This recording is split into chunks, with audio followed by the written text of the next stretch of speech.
I'm Mitch, and welcome to the Restoration Road, where my guest today is my cousin, Dane Kruse. Dane's parents have invested in my life tremendously, and it's really, really cool to see how Dane has invested in my kids' lives in a magnificent way.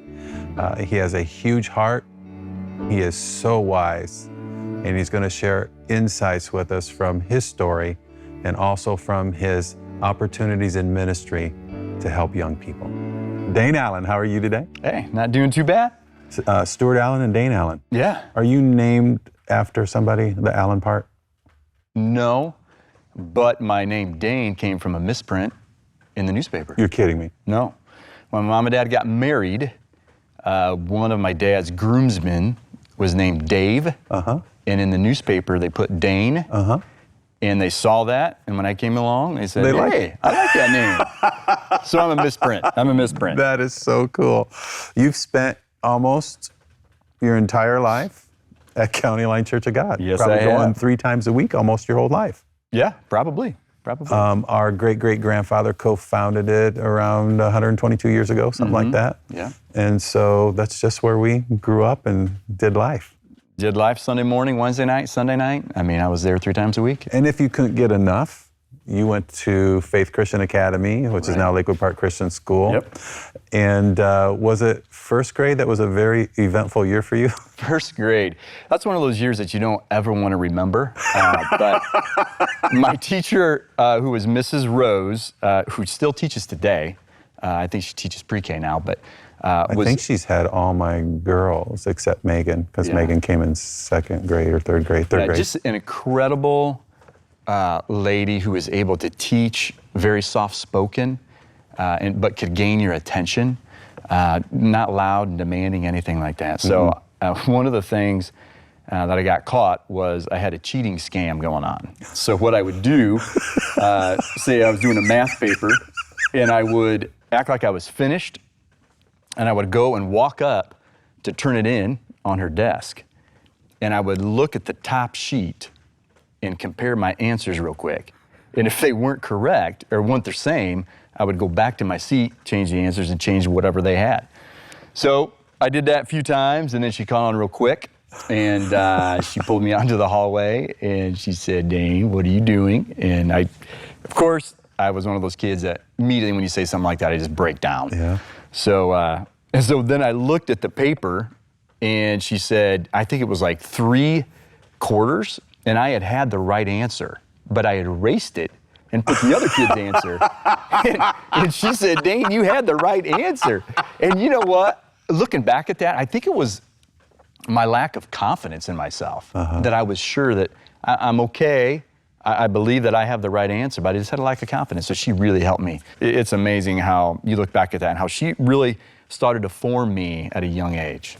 So appreciative of her. Tell me about your Faith Christian Academy, Lakewood Park Christian School experience, that people start seeing this leadership gift in you. Well, if you don't mind, I'll go back to 2nd grade. That was the year that I gave my life to Christ. And it was pivotal because going to a Christian school, of course, you talk about faith, you talk about, I remember that week we were talking about heaven and hell, and that everybody at one point is going to die, Jesus is going to come back, you know, that whole story. And then throughout the week, there were different kids that were actually giving their life to Christ. And I remember it, you know, when you look back at a salvation experience, you know, some people don't have vivid details, but even to this day, I can remember the vivid details of me standing in my room after school later on that evening and contemplating with that.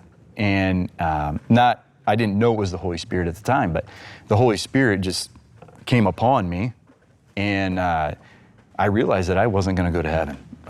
And I started crying. So I walked over into my mom and dad's bedroom, and my dad was in the bathroom at the time. And I'm standing there with tears coming down my cheeks, and I said, Dad, I'm not going to go to heaven. I know I'm not going to go to heaven. And so he abruptly said, okay, well, let's talk about that. And he brought me out to the bedroom and Oh my goodness. led me through the Romans road, different verses, and then he had me knelt down and I gave my life to Christ. And right after he said that, my cousins were over. Jade, our cousin Jade, she came in the door and said, "It's time to eat, everybody." And I just remember it so vividly, that experience. So, Faith Christian Academy, it was a big part of shaping my whole faith from the very beginning. That's incredible. It is. Your mom and dad are two of the most influential people ever in my life. Your mom through Sunday school, and then just the relationship of being my aunt. And then your dad through the same thing, youth group, Sunday school, and then adult Sunday school. And then he discipled me for 10 years, once a week. My parents were, for sure, the most formidable people in my life. I could not have asked God for better parents to represent what it means to live out faith in Him, and just loving and caring. I work with a lot of students, being the youth pastor, and my heart breaks for a lot of students that don't have that. So I'm very blessed to look back and just see all the positive things that my parents taught me, encouraged me with. One of the things that night my dad did was to have me write down the date of when I gave my life to Christ. Now, let me tell you this, Mitch, this is one of the most incredible things that God let me have in the last couple of years. I lost the sheet. Couldn't remember the date of when I gave my life to Christ. My father passed away about 13 years ago. And so we were, through the years going through his different things. And one of the things that I don't think people get that. Right, exactly. Thousands of books, thousands of articles, thousands of documents, thousands of notes from him. Oh, yes, yeah. And could be a library on its own. Yeah, for sure. And what he would do for his prayer journal is he would take a daily timer, daily schedule. Yeah. And I'd found some of those, and I'd open it up, and he would write prayers on the dates. And he mentioned you. He mentioned your mom and dad. You can write or read exactly who he prayed for and the things that he prayed for. And I'm leafing through this, and I'm reading, and I come to the night when I gave my life to Christ, and my dad had written it out, and I know the exact date. It was an incredible find. It was like one of those blessings that God said, I want you to remember the exact date and want to have what your dad wrote that night. That's amazing. Oh, it was. And just to have his handwriting of what he was thinking of me coming to him and asking him those questions about faith and saying that he gave his life to Christ. This is just incredible. It is. Your dad was an attorney, a theologian. It's hard to describe to anyone the wisdom that was inside him. So, he's like totally other. In that regard. Yeah, for sure. So, second grade, you give your life to Christ. How do those years of formation take place in your faith? Like I said earlier, going to church all the time, being involved in the church, serving. Did a lot of the ministry of the tables and chairs, setting up, tearing down, just getting involved in the church through elementary, junior high. We didn't really have a youth group when I was in junior high. When I walked into high school, my junior to senior year, God really started putting people into my life that were calling me to some kind of leadership. Now, I was a very reserved kid, shy, didn't like to get up in front of people, was a follower. All the recipe for not a leader. And I remember my dad, my senior year, wanted to meet with me every Monday night. He said, "Dan, I want to meet with you and talk about what it means to influence people for Jesus." And we started doing that every Monday night, and we talked about different things, how to resolve conflict. We looked at myself, my personality, and all those things. And he really challenged me to step up and be open to being a leader for Jesus. So he was kind of propelling me to do that. Then the cool thing was that God opened the doors through basketball and through youth group for me to actually live it out. So Bob Herman, my youth pastor, was one of those leaders that wanted students to be engaged and get involved. And so I remember my very first time after my freshman year, going on a mission trip with Stu, one of his first ones to South Dakota, to a Native American reservation. And we did a youth thing at night meeting, and he wanted me to give a talk. I'm completing my freshman year. I've never done anything like this. You're kind of shy at that point. Huge. Right? I've never written anything like this. I've never done anything. But I did it, thought I did awful. I'm very critical, very hard on myself, but I did it. And then Bob asked me another time for like a Sunday night youth service to give a devotional. And then I was on a student leadership team with him, and he encouraged us to reach out to the other kids that were coming in. So it gave me an avenue to start living out some of this idea of leadership. And Bob believed in me more than I believed in myself, which I think a lot of students want from leaders and from pastors. And I think that's what Jesus did. I really believe Jesus did that with his disciples. I mean, they were the lowest guys on the totem pole in terms of who a rabbi would pick. And I just feel like Bob lived that out. And then my coach, Mark Weaver, my junior and senior year, encouraged me to be the captain of the team. And I'll never forget this, our senior year. We only played Christian schools at that time, but the only school that wasn't a Christian school was Howe Military. And we decided as a school to do something nice. They came and played at our place, and we said, we'll feed you. Instead of you having to go out to eat, we'll feed you, and we can interact with the other guys on the team. So, I mean, no joke, probably an hour before the game, Coach Weaver comes up to me and goes, Dane, I want you to share your testimony tonight at that meal. With the Howe military basketball team? Never done anything like that either at that point in my life in terms of sharing my story. And it's right before the game. I mean, I'm freaking out. I'm thinking only that. We lose the game in a heartbreak last second shot. But I'm looking back at that, Howe Military wins, so they're in a better mood, to receive what is going to be given that night. But again, an opportunity that God gave me to share my story. I don't even remember what I said, but again, God was forming some leadership and looking back, just seeing, I'm calling you to something later, and this is preparing you for it. And I, when I think of my youth pastor, Bob, my coach, Mark Weaver, and my dad, those three guys were mentors in my life, again, that believed in me more than I believed in myself. That's powerful. So you graduate from high school, and what did you do for college? Didn't really know what I wanted to do. Again, that's another part of my issue is I was indecisive, but I knew this. I wanted to do God's will. And so my dad was a lawyer, like we know, like you already said, and I was thinking about that. And he said, you got to pay for your own college. So I thought, my dad told me that. I think their dad told them is exactly what that was. Thing. So you probably found no other friends that they were told it? No, me neither. Nope. Yep. So I didn't want to go into huge debt. So I went to Indiana at Fort Wayne. Me too. And lived at home.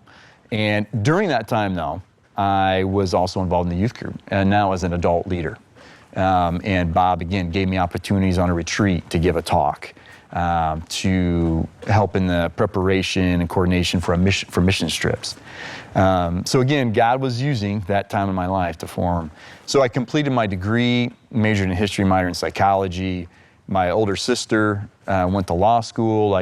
My dad was a lawyer, so am I going to do that? Yep. And I just didn't feel that I wanted to go in that direction. So I decided I'm going to take a year off in terms of, not really knowing, but I want to learn more about God's truth in my life. And so I went to Trinity Evangelical Divinity School up in Chicago for a year. Amazing professors, right? Yeah, top-notch guys. Yeah, some of the most brilliant minds and theologians in the world. Yeah, and sitting there hearing them talk, I was like, man, I'm glad they're on our team in terms of being on the faith side. In that year, just really seeking out, God, what do you want me to do with my life? I had actually decided to go back for another year. And then, at the end of my first year, after thinking, okay, I'm going to go back, I get this email from the senior pastor, Al Black, at County Line. And he said something to the effect of, I want you to really think about coming back being a youth pastor at County Line. And he signed it God. Al did? Yeah. Kind of as a joke, but I think at the same time to get my attention. And so I went, whoa, I wasn't planning or thinking about that at that particular time. So kind of went on this, okay, is this God opening a door and trying to figure out this was God's will for my life, and went through several different things. And I said, God, I need green lights from you, because this is the biggest decision that I've ever made in terms of career. in ministry. And so everything was a green light, and I started part-time back in 1997. And after 1 year, they moved me to full-time, and have been there ever since in that role. That's amazing. Student ministries pastor, and now you are Family Connections pastor? Yeah, moving to that in the summer. Okay. Yeah, moving to the Family Connections pastor. Where does this girl, Angela King, come in to this life of yours? Met Angela at church, and we dated for a little bit, and then she broke it off, and then a year or so, a couple of years later, a few years later, came back around, and God opened that door again, and was able to, it was kind of funny, she went on a mission trip and was a leader for a group called Teen Missions, and I remember she was doing a presentation at County Line on a Sunday night about it, and I remember I was helping her with some photos and trying to figure out some things and help her to get the presentation around, and I think that was the rekindling of a connection. And then later on that year, we went on, I took some college-age students on a mission trip to Atlanta, Georgia, and she went on that. And so we got to interact a little bit, but then after that, I remember her coming to me and saying, well, I am available. She wrote me a little note. I showed it to the students not too long ago. I still have it. She wrote on the note, it says, I'm totally available. You can talk to my dad. So who loved you, by the way, during that breakup. He had mentioned something to me. Yeah. So and so after that, God brought us together, and wow. And now we've been married for 18 years. It flies by. Yeah. Talk about your awesome kids. I have 2 kids, Annalise and Will. Love that they have a heart for God. Both just are great kids at home and at school. Get a lot of good reports from just who they are and what they're doing and becoming, and so we're just super blessed to be able to have kids like that. Again, God's really blessed us in that way. They're amazing. Well, you've experienced a lot through student ministries, and I want to talk about some of those issues. Okay. But what are some of the most prevalent issues facing students today? I think number one, right off the bat, is technology and the use of it. Over my 22 years, I've seen the change of technology becoming the forefront of a student's life. The cell phone, having to have it, the extension of my body almost. I even last night challenged them. We're going through a series about listening to God, and that we have too much noise coming in, and challenging them to, would you be able to take off technology for a week? And I thought some of you in here are like starting to convulge and foam at the mouth, because you're like, I can't do that, no way. But it's become so much a part of our lives, and the need for it. Which shows an addiction, really. Oh, right? Yeah. Mm-hmm. Yes, yeah. And I think a couple things with technology is, number one, the opportunity to be engaged with pornography has skyrocketed. Now they're saying like 90% of students have seen it. It's not if your kid will see it, it's when.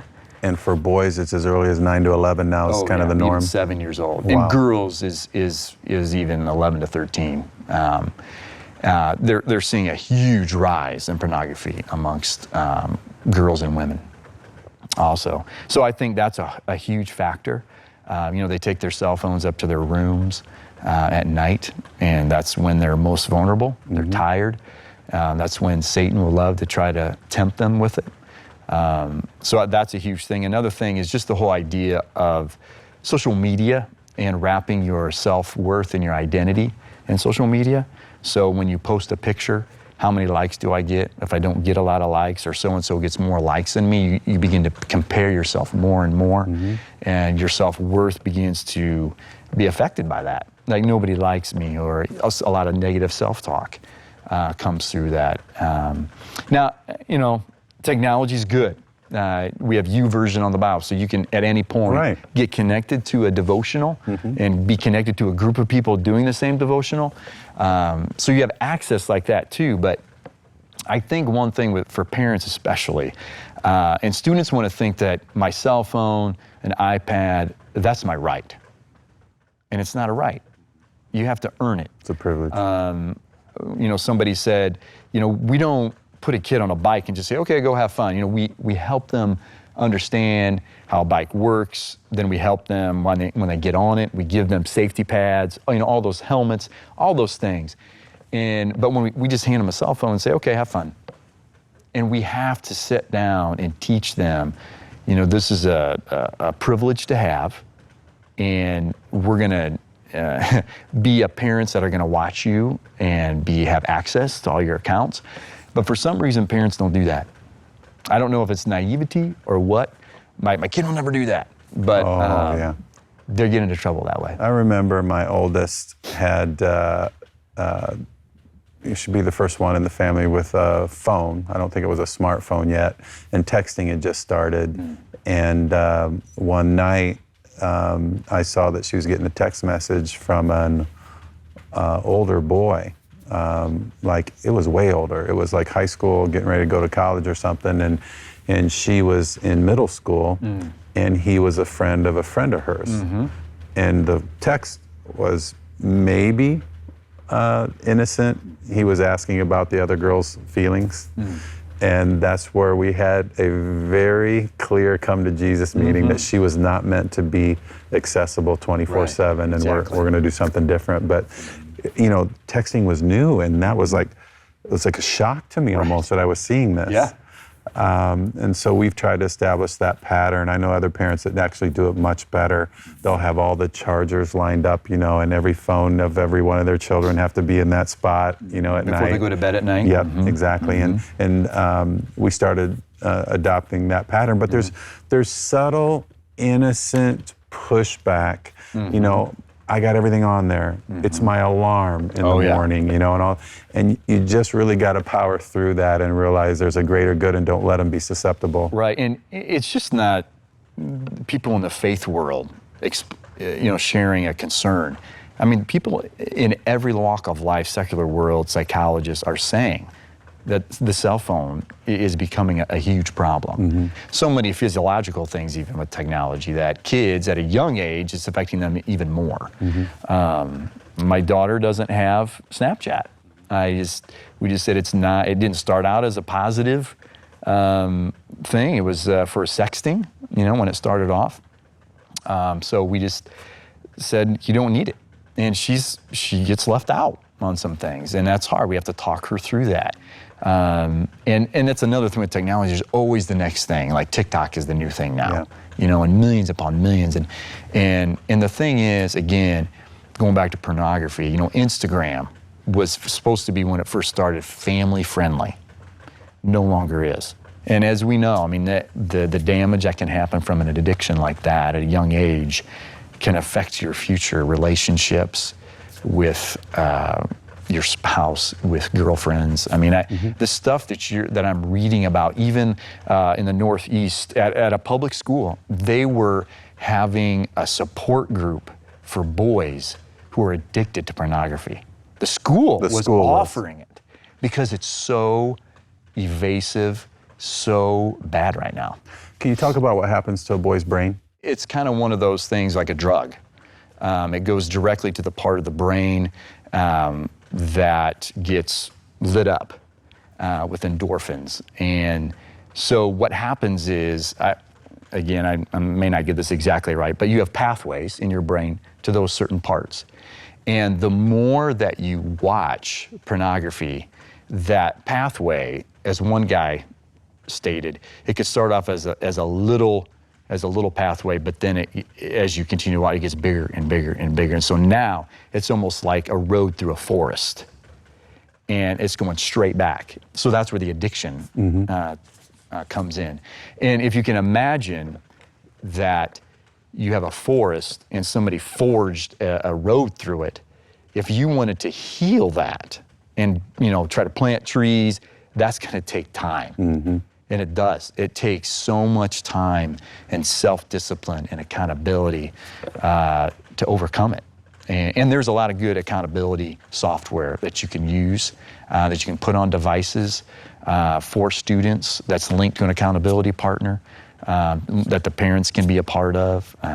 So again, I think parents need to take advantage of that and you pastors Definitely. too. I think there ought to be T-shirts and billboards, because this is true, that say porn leads to ED. And I think if every boy realized what was going on in their brain and how it's affecting their body, how it will affect every single relationship, I think they'd be scared to death and wouldn't do it. Dane, I could talk to you forever. I need to bring you back and have you give us more of your expertise. Oh, I don't know about that. But I am a huge recipient of your ministry. My kids have been a huge recipient of your ministry. I have one that still is in this moment, and you are such a blessing to so many. We watched County Line explode. I think 3,500 people call it home now, and I love what you're doing on how you're connecting families into the understanding the students better and their kids better. I took your course on how to raise teens, and that was extremely beneficial. But Dane, you are a light in a dark world, and your mom and dad were very proud, and it's just so cool that this is just a small portion of eternity, and we're all going to be together again on the other side. But thank you so much for being here. I wonder if there's a parent watching or a student watching, and they're caught up in something that's not healthy with their smartphone. What would you say to them? I would first say this isn't you, and that it's so important when you're involved in an issue such as pornography that you confess it. You cannot do this alone.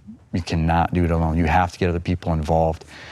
So I highly, highly encourage you to reach out to a pastor if you're not connected to a pastor, as uncomfortable it could be with your parents. I know that's very freaky for a kid to think about that, or another trusting adult that can help you get the help that you need.